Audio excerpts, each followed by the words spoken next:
Hello everyone, I am Dr. Manpreet, consultant physiotherapist and nutritionist from Chandigarh. आज हम एक बहुत ही इंटरेस्टिंग टॉपिक डिस्कस करेंगे ओबेसिटी, जिसको हम नॉर्मल लैंग्वेज में, लेमन लैंग्वेज में कहते हैं मोटापा।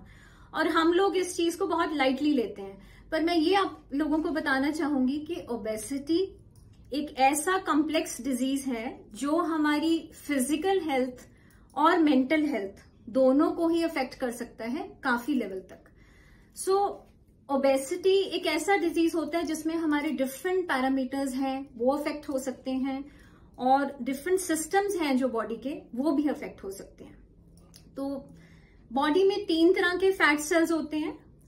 एक होते हैं असेंशियल फैट सेल्स, जैसे बॉडी को बेसिक फंक्शनिंग के लिए, बनाने के लिए, करने के लिए, तो इनका एक बहुत इंपॉर्टेंट रोल होता है। सेकेंड होता है हमारा सबकुटेनियस फैट। सबकुटेनियस फैट पाया जाता है स्किन के अंदर, तो बॉडी में हमारे एनर्जी स्टोर होती है थ्रू दिस, और ये भी बहुत ज्यादा इंपॉर्टेंट होता है बॉडी की बेसिक फंक्शनिंग के लिए। और थर्ड होता है विसरल फैट। विसरल फैट ज्यादातर पाया जाता है जितने भी हमारे एब्डोमिनल ऑर्गन्स हैं उनके आसपास।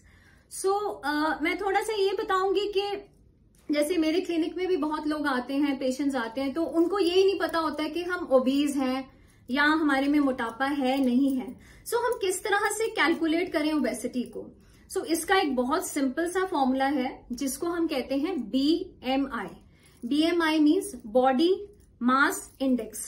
इसको फॉर्मूले को हम कैलकुलेट करते हैं weight in kgs divided by height in metre square. थोड़ा सा अंडरवेट पेशेंट का जो BMI होगा दैट विल बी बिलो 19, और फिर कुछ पेशेंट्स हैं जिनको हम हेल्दी कंसिडर करते हैं, नॉर्मल कंसिडर करते हैं, उनका BMI आता है 19 से लेके 24 या 25 की रेंज तक। फिर हमारे ओबेसिटी के ग्रेड्स शुरू हो जाते हैं, जिसमें हम डिवाइड करते हैं कि पेशेंट कितना ओबीज है। ग्रेड 1 इज बिटवीन 29 to 30 या 25 to 29। Grade 2 obesity is 30 to 40 and Grade 3 obesity is 40+। इस तरह से ये BMI हमें सारी डिटेल्स देता है। उसके अलावा मैं अपने क्लिनिक में, हम लोग यहाँ पे एक टेस्ट करते हैं जिसको हम कहते हैं बॉडी कंपोजिशन एनालिसिस। ये मैं थोड़ा सा आपको इसलिए बताना चाहती हूँ कि कुछ लोग ना वेट को लेके बहुत ज्यादा रिलीजियसली चलते हैं कि वेट ज्यादा हो गया, वेट ज्यादा हो गया, पर वेट के साथ साथ ज्यादा इंपॉर्टेंट होता है इस चीज को समझना कि हमारा फिटनेस लेवल कैसा है। तो वो चीजें हमें पता लगती हैं BCA से, बॉडी कंपोजिशन एनालिसिस से। बॉडी कंपोजिशन एनालिसिस एक ऐसा टेस्ट है जिसको स्कैन करने से हमें पता लगता है कि हमारा वेट कितना है, और आइडियली हमारा मेटाबॉलिज्म कितना है, हमारा BMI क्या है, और वो ही वेट में से हमारी बॉडी में मसल मास कितना है, और हमारा फैट परसेंटेज कितना ज्यादा है, और वो फैट कहाँ कहाँ डिपॉजिट है, और हमारे वाटर लेवल्स कितने हैं। मैं ज्यादातर अपने पेशेंट्स को जो भी डाइट्स या सारी चीजें बताती हूँ, उनको काउंसल करती हूँ, तो ये टेस्ट मैं मैंडेटरी रखती हूँ ताकि उनको अपनी बॉडी की वेट के साथ साथ इन पैरामीटर्स के बारे में भी पता हो। तो अब धीरे धीरे करके हम डिस्कस करेंगे कि जैसे मैंने ओबेसिटी के बारे में बताया, तो इसके क्या कारण हैं, कॉजेस क्या होते हैं, और क्या इसके साइड इफेक्ट्स हैं। We will talk about this. सबसे पहले मैं कॉजेस बताना चाहूंगी। ओबेसिटी एक ऐसा डिजीज है जिसमें सबसे पहले है जेनेटिक्स।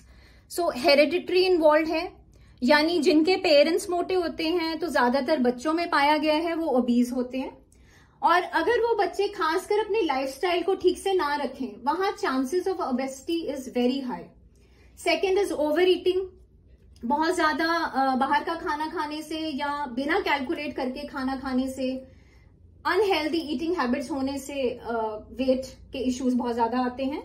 हार्मोन्स, अब जैसे कुछ गर्ल्स में, फीमेल पेशेंट्स मेरे पास आते हैं तो PCOD की प्रॉब्लम, हार्मोनल इश्यूज, वो बहुत कॉमन है आजकल, उससे भी कई बार पेशेंट का वेट ज्यादा होता है। मेडिकेशंस, कुछ हमारी हेल्थ इश्यूज ऐसे हैं जैसे एपिलेप्सी है, डिप्रेशन की मेडिसिन हैं, एंजाइटी पिल्स हैं, तो कुछ दवाइयां इनडायरेक्टली हमारे बेसल मेटाबॉलिक रेट, मेटाबॉलिज्म को स्लो कर देती हैं, तो इन मेडिसिन से भी कई बार वेट बढ़ता है। स्मोकिंग है, देन इनसफिशिएंट स्लीप, यानी नींद कम आना भी एक ओबेसिटी का बहुत बड़ा कारण है, क्योंकि जब हम प्रॉपर स्लीप नहीं रहते तो उससे क्या होगा कि हमारे जो भी स्ट्रेस लेवल्स हैं वो थोड़े से हाई होंगे, मेटाबॉलिज्म हमारा अफेक्ट होगा, स्लो हो जाएगा, और जितनी भी कैपेसिटी है काम करने की या डाइजेशन की वो भी इनडायरेक्टली अफेक्ट होगी। So insufficient sleep also leads to hormonal imbalance. फिर स्वीटेंड ड्रिंक्स, ज्यादा मीठी चीजें खाना पीना, और एक सेडेंट्री लाइफस्टाइल, वो हम सब लोग जानते हैं। अब इसके क्या कॉम्प्लिकेशंस हैं ओबेसिटी की? देखिए, मोटी मोटी सी चीजें हैं। ओबेसिटी जो है वो सबसे पहले क्रिएट करती है स्लीप एपनिया, यानी आपने देखा होगा जो मोटे लोग होते हैं उनमें रेस्पिरेटरी सिस्टम कई बार अफेक्ट होता है, because area around the neck area, उसमें क्या है कि फैट सेल्स डिपॉजिट हो जाते हैं, जिसके कारण उनको प्रॉपर ब्रीदिंग करने में प्रॉब्लम आती है, स्पेशली ड्यूरिंग स्लीप। सो इस चीज को कहते हैं स्लीपिंग एपनिया। तो ज्यादातर ये मोटे लोगों में पाया गया है। Then type 2 diabetes, insulin resistance हो जाती है, यानी इंसुलिन एक हार्मोन होता है हमारी बॉडी में जो हमारे वेट को और शुगर लेवल को मेंटेन करता है, वो रेजिस्टेंस होगा, इंसुलिन रेजिस्टेंस। तो टाइप 2 डायबिटीज ज्यादातर ओबीस लोगों में होती है। हार्ट डिजीजेस, अब ओबीस लोगों में ज्यादातर हाई ब्लड प्रेशर की प्रॉब्लम है, हार्ट डिजीजेस की प्रॉब्लम है, क्योंकि हार्ट को पंप करने के लिए उसको ज्यादा एफर्ट्स करने पड़ते हैं ब्लड सप्लाई के लिए। तो एक तरह से ब्लड प्रेशर हाई होगा, और इनडायरेक्टली कई बार ओबीस पेशेंट्स में हम देखते हैं कि आर्टरीज थोड़ी सी नैरो हो जाती हैं और हार्ड हो जाती हैं, जिसको हम मेडिकल लाइन में कहते हैं एंथीरोस्क्लेरोसिस। और थर्ड है एसिड रिफ्लक्स। अब एसिड रिफ्लक्स से किस तरह की प्रॉब्लम है? जैसे ओबीस पेशेंट्स में डाइजेशन प्रॉपर नहीं होता, सो डाइजेशन प्रॉपर ना होने से उनको रिफ्लेक्स होता है, यानी खाना प्रॉपर पचता नहीं है, एसिडिटी की प्रॉब्लम होती है, और ये यहां तक है कि ईसोफेगस यानी ट्यूब तक आ जाता है। और cancer is also very common. अब इसके साथ साथ थोड़ी सी मेडिकल कॉम्प्लिकेशंस है ओबेसिटी की।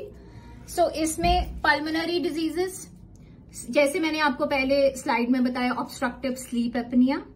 देन एबनॉर्मल फंक्शनिंग होती है लंग्स की भी, लंग की एक्सपेंशन प्रॉपर नहीं होगी। फैटी लिवर की प्रॉब्लम बहुत ज्यादा कॉमन है। उसके साथ साथ गॉल ब्लैडर डिजीजेस ओबेसिटी के कारण होते हैं, क्योंकि विसरल एरिया में बहुत ज्यादा फैट डिपॉजिट हो जाता है। ऑस्टियोआर्थराइटिस, ज्यादातर ओबीस पेशेंट्स में जो बॉडी वेट है वो प्रॉपर मेंटेन ना होने की वजह से बोन डेंसिटी और बोन हेल्थ और मसल जो है वो काफी अफेक्ट होता है, लेस होता है। उनके कारण उनको गाउट की प्रॉब्लम, ऑस्टियोआर्थराइटिस की प्रॉब्लम ज्यादा होती है। देन हाइपरटेंशन, नर्वस सिस्टम में स्ट्रोक, क्योंकि जितने भी मोटे पेशेंट्स हैं, ओबीस हैं, उनके लिए उनमें चांसेस ज्यादा है कि blood flow to the brain affect होता है, which can cause to stroke. फिर कोरोनरी हार्ट डिजीजेस जैसे डायबिटीज मैंने आपको बताया, हाइपरटेंशन, पेनक्रियाटाइटिस, कई तरह का कैंसर। सो ये सारी मेडिकल कॉम्प्लिकेशंस हैं ओबेसिटी की। अब ये तो हो गई हमारी मेडिकल कॉम्प्लिकेशंस। इसके साथ साथ थोड़ा सा मैं बताना चाहूंगी कि ओबेसिटी का हमारी मेंटल हेल्थ पे भी बहुत ज्यादा एक इम्पैक्ट है। जैसे फॉर एग्जांपल हम कहते हैं कि जो ओबीज लोग हैं उनमें 3 तरह की प्रॉब्लम्स जो है वो अक्सर पाई गई हैं: anxiety, depression, panic disorder, bipolar disorder. सो डिप्रेशन तो आप लोगों को पता है कि जैसे एंजाइटी इसलिए होगी कि ऐसे लोग थोड़े से इनके हार्मोन्स डिस्टर्ब होते हैं, और उसके साथ साथ स्ट्रेस हार्मोन में भी इनमें क्योंकि एक्सरसाइज नहीं करते, सेडेंट्री लाइफस्टाइल होता है, उसकी वजह से एंजाइटी के चांसेस ज्यादा हैं। एंजाइटी जनरलाइज्ड एंजाइटी हो सकती है। उसके साथ साथ इन लोगों में सोशल एंजाइटी बहुत होती है, लोगों को फेस करना, सोसाइटी में उठना बैठना, कॉन्फिडेंस लेवल बहुत लो होता है, क्योंकि इनमें बहुत ज्यादा एक इंफीरियोरिटी कम्प्लेक्स आ जाता है अपनी बॉडी को लेके। और इसके साथ साथ एक और डिसऑर्डर है जिसको बिंज ईटिंग डिसऑर्डर कहते हैं। सो ये भी मेंटल हेल्थ डिस्टर्ब होने की वजह से है, जो ओबीस पेशेंट्स में होता है। उसके साथ साथ डिप्रेशन। अब ऐसे लोगों की ज्यादा सोशल एक्टिविटीज में क्योंकि इंडल्ज नहीं होते और अपने तक ही सीमित रहते हैं, एक्टिव नहीं रहते, तो उससे इनके धीरे धीरे लाइफ में जो इंटरेस्ट हैं, यानी except for food and sleep, जो जितनी भी एक्टिविटीज हैं वो अफेक्ट होनी शुरू हो जाती है। So due to lack of interest it causes depression. Third है बाइपोलर डिसऑर्डर। बाइपोलर डिसऑर्डर एक ऐसी बीमारी है जिसमें पेशेंट बहुत ज्यादा पैनिक हो जाता है और या तो वो एक बहुत ही एलिवेटेड मूड में रहेगा या बिल्कुल ही इरिटेबल मूड में रहेगा, जिसमें एक बैलेंस नहीं हो पाता। सो वो भी ज्यादातर देखा गया है कि ओबीज पेशेंट्स में ही ज्यादा होता है। उसके साथ साथ ओबेसिटी जो है, इन्फ्लामेशन, डिप्रेशन साइकिल, ये कैसे कनेक्टेड है? Obesity causes inflammation, pain and fatigue, उससे लॉस ऑफ इंटरेस्ट होगा, डिप्रेशन होगा, इनएक्टिविटी होगी, डाइट चेंजेस होंगी। सो बेसिकली घूम फिर के मैं ये कहना चाहूंगी कि हमारे एक न्यूरोट्रांसमीटर होता है जिसको हम कहते हैं सेरोटोनिन।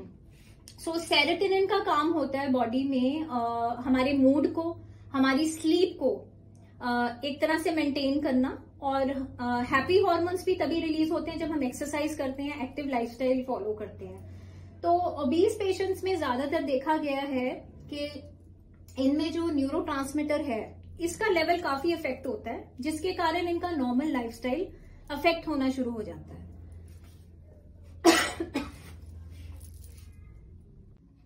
सो जैसे आज हम लोगों ने डिस्कस किया ओबेसिटी के बारे में और इसकी हमारी बॉडी पे मेंटल लेवल पे और फिजियोलॉजिकल लेवल पे क्या इम्पैक्ट आता है, क्या क्या कारण है इसके और क्या कॉन्सिक्वेंसेज है, मैंने आपको ब्रीफ किया। तो लास्ट में मैं आपको कुछ टिप्स देना चाहती हूँ ओबेसिटी को कंट्रोल करने के लिए। नंबर 1, आप लोग अपना लाइफस्टाइल हेल्दी रखें। उसमें ये है कि आप माइंडफुली खाना खाएं, हेल्दी खाना खाएं, और उसमें थोड़ा सा एक चेक सिस्टम रखें कि जितनी आप कैलोरीज बर्न कर रहे हैं उससे ज्यादा कैलोरी इनटेक आपका नहीं होना चाहिए। नंबर 2, स्ट्रेस को रिलीज करने की कोशिश करें, क्योंकि स्ट्रेस एक ऐसा फैक्टर है जिसके कारण नॉर्मली पेशेंट्स कहते हैं कि हम बहुत ज्यादा स्ट्रेस में खा लेते हैं, which is called binge eating disorder.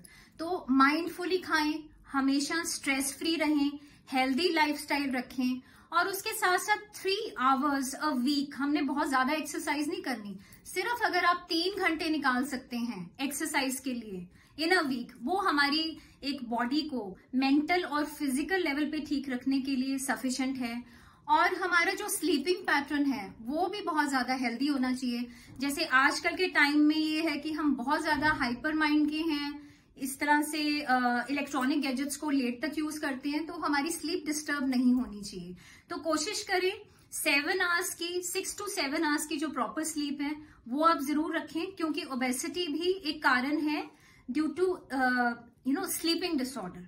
सो ये सारी चीजें थी जो मैं आपके साथ शेयर करना चाहती थी। और आप मेरे चैनल को सब्सक्राइब कीजिए, मेरे चैनल को लाइक कीजिए। इसके रिगार्डिंग आपकी कोई भी क्वायरीज हैं तो प्लीज मुझे मैसेज करें, मुझे कॉल करें, या वहां पे आप अपने कमेंट्स छोड़ सकते हैं। Thank you so much.